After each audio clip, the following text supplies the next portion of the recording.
இன்னைக்கு பருப்பொடி எப்படி பண்றதுன்னு பார்க்கலாம். பருப்பு பொடிக்கு நம்ம வறுத்துக்க போறோம்.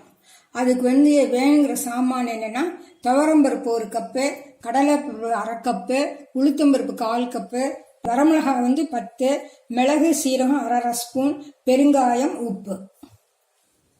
பெரும்பாலியில எல்லாத்தையும் தனித்தனியா வறுத்துட்டாதான் நல்லா இருக்கும்.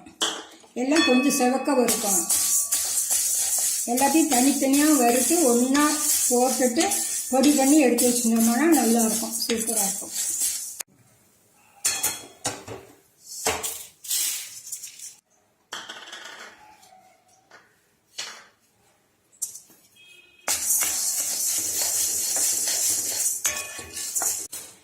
கடலை பருப்பும் சிவப்பா வறுவட்டுட்டு எடுத்து குட்டிக்கலாம். உளுத்தம்பருப்பு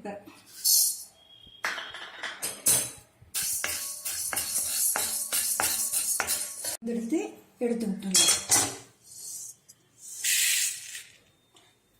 மிளகு சீரகம்,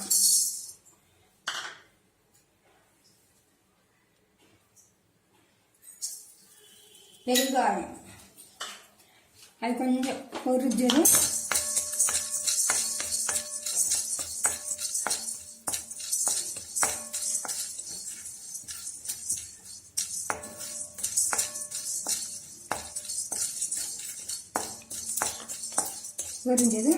வரமிளகாயும் போட்டுடலாம். பொரிஞ்சதும் வரமிளகாயும் போட்டுடலாம்.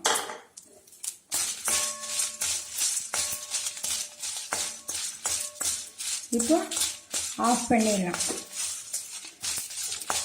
அந்த சூடுலேயே மிளகாயெல்லாம் நல்லா இதாகிடும், போதும்.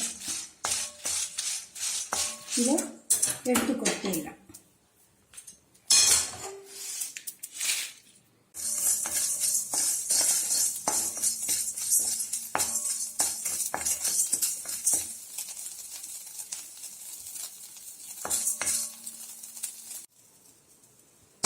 இது ஆறினதுக்கு அப்புறம் பொடி பண்ணிக்கலாம். பருப்பொடி ரெடி.